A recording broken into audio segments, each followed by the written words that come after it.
In 1995, a hiker goes missing in the mountains of Oregon. Soon rumors spread among the locals, who start saying that the man has been infected with an animal-borne virus called Hill's fever. However, the indigenous people call it face of the wolf. One day Grady and his son Blake go hunting in the forest. Blake keeps getting distracted by things like the mushrooms and the birds, so Grady scolds him and reminds him paying attention is important to survive. At that moment Blake notices something nearby and Grady confirms it's a deer. As he turns around, Grady gets ready to shoot it, but the deer runs away. When Grady turns again, he can't find his son.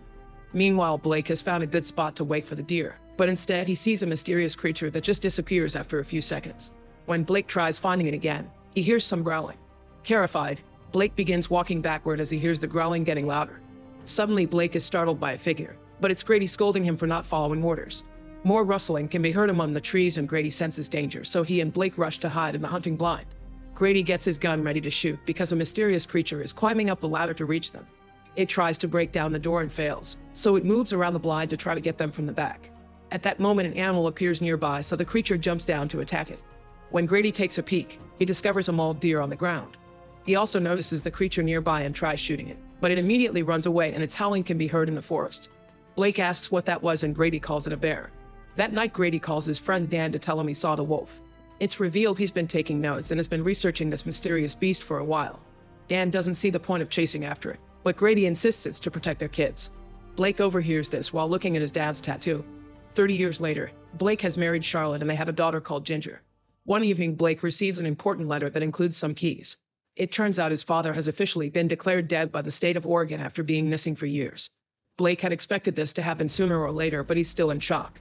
He wishes he had spent more time with his father, revealing he left as soon as he was old enough. The next day Blake visits Charlotte at work and tells her he feels they've been distant lately, and getting that letter has made him want to spend more time with his loved ones. Since he needs to travel to Oregon to pick up all of Grady's things, Blake announces the family can spend the whole summer there. Later on the way to Oregon, Blake stops the truck when he sees two roads ahead. He tries checking the map on his phone, but they have no service around here.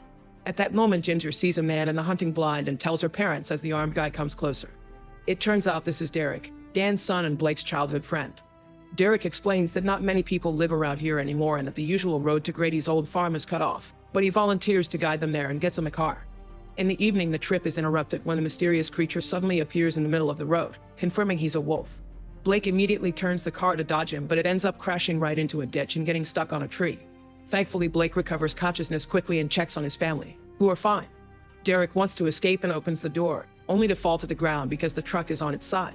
Blake tells his family to carefully climb out through the window, but at that moment they hear some growling. They see the wolf approaching in the rearview mirror and Blake immediately reaches for the door to close it while watching a wounded Derek groan on the ground.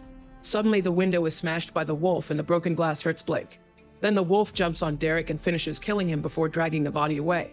Blake and his family use the chance to jump off the truck and go looking for Grady's house. When they finally see it, the wolf appears behind them and begins chasing them. The family runs as fast as they can and manages to finally reach the building. They rush inside and close the door, causing the wolf to start pounding on it while Blake holds it close. After a few minutes of non-stop pounding, the creature gives up and leaves. Afterward, Blake grabs a flashlight and goes into the basement to turn on the generator. Now the house and the farm buildings can have light. Ginger wants to go home, but Blake explains it's dangerous during the night, so they'll have to wait until morning. He also apologizes for not protecting her and they share a bonding moment. Charlotte wonders what kind of thing was on the road and Blake says he saw an animal standing on 2 feet like a person. Then Blake pushes a cupboard against the door to keep it blocked before grabbing his father's old radio to try to get help, but nobody responds. At that moment he notices a strange smell and follows it into another room, where he's surprised to find lots of meat and jerky. He gives it a try only for his jaw to start hurting, so he assumes he hit his face on the wheel during the crash. Suddenly one of his teeth breaks and falls out of his mouth, so a worried Charlotte forces Blake to sit to check his injuries. There's a deep cut on his arm and she proceeds to clean it while Blake theorizes he must have been injured by the broken window. However, Charlotte says it doesn't look like a glass cut. She bandages the arm before going to the radio to keep trying. Sometime later Blake begins nailing some wood on the floor in front of the cupboard at the door for extra safety, but his hands are trembling and he can't hold the hammer very well, so he ends up hitting his fingers. Sweating like crazy, he goes to the kitchen to get some water and hears thumping in the distance.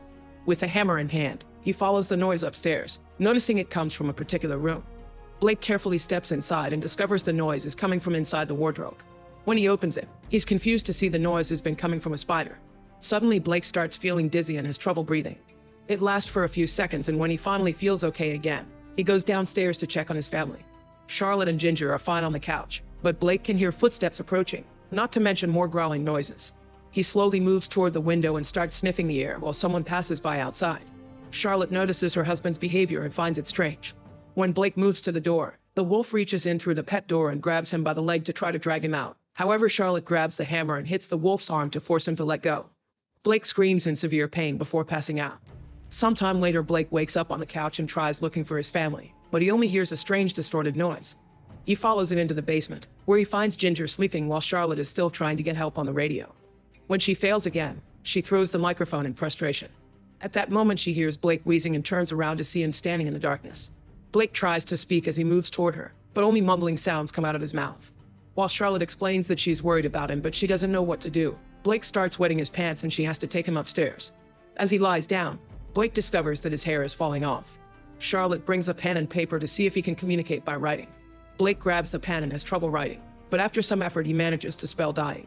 Charlotte assures him that he's just sick and he'll get better soon. While she continues to share words of love and affection, Blake just stares because he can't actually hear her, and his vision has become distorted with a slight blue tone. He tries telling her what's happening to him, but Charlotte can't understand him either. When Blake tries talking to his daughter, he notices there's blood on his hand. After telling Ginger to wait in the other room, Charlotte rolls up Blake's sleeves and removes the bandage to discover his arm is in a terrible condition. A hissing Blake freaks out and runs from his wife to start scratching his arm hysterically against the wall.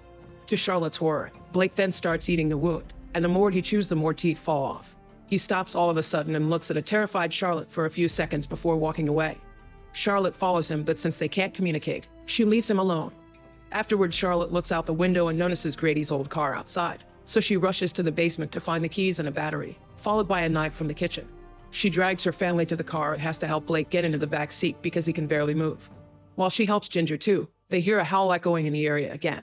Charlotte rushes to the hood to connect the battery to the engine and Ginger watches Blake, who has begun to transform into a wolf.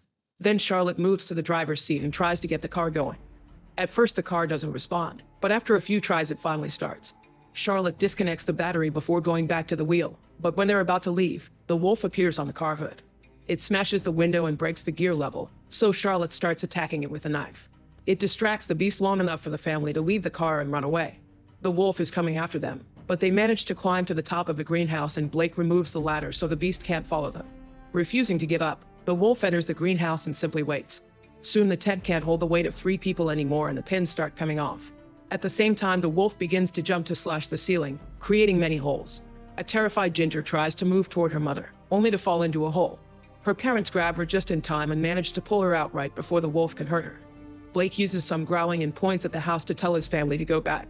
Then he jumps off the greenhouse and starts running into the forest. Since the wolf goes after him, Charlotte and Ginger rush back inside. Hearing all the growling and the howling, Ginger yells at her mother for abandoning her father and Charlotte has to explain Blake was trying to protect her. At that moment they hear growling outside, so Charlotte looks out the window to confirm it's Blake before opening the door. He comes inside and lies down on the living room floor as his body continues to transform into something monstrous. Ginger comes closer and at first she's startled by his snarling, but she tries again and gently touches his forehead. She tells him she loves him, however Blake can't understand her. His vision has become even more blue and distorted. Suddenly Blake bends over and starts throwing up lots of blood while his nails fall from his fingers. Ginger screams in horror and Charlotte drags her away while Blake is shocked to find a human finger in his puke. Then he snarls and jumps over the table to reach his family, growling at Charlotte who refuses to flinch. Looking at his wife right in the eye allows Blake to calm down and he tries to leave the house, but as soon as he opens the door he's tackled down by the wolf. As they struggle on the ground, the beast bites Blake and starts beating him up.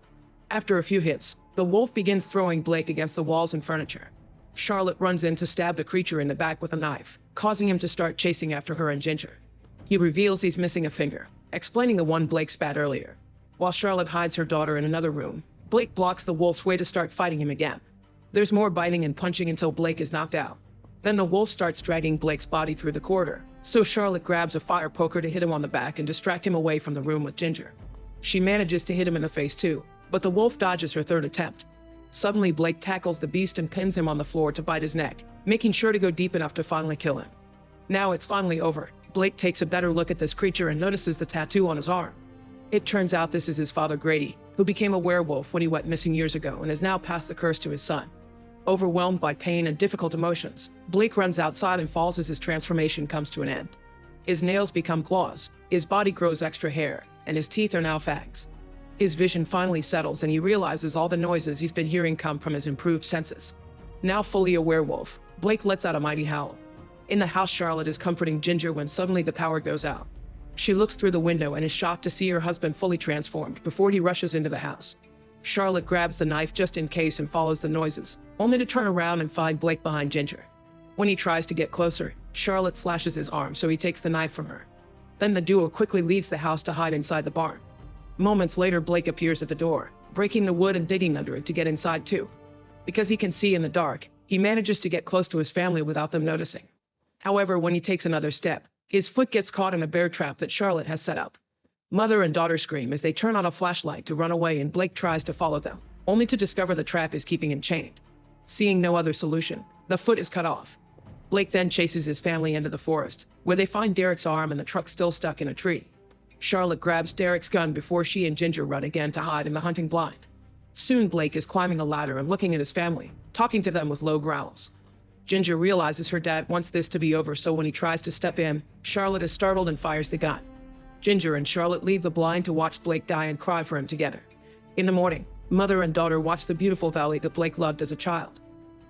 Make sure to subscribe and turn on notifications so you can watch more videos like this. Thanks for watching.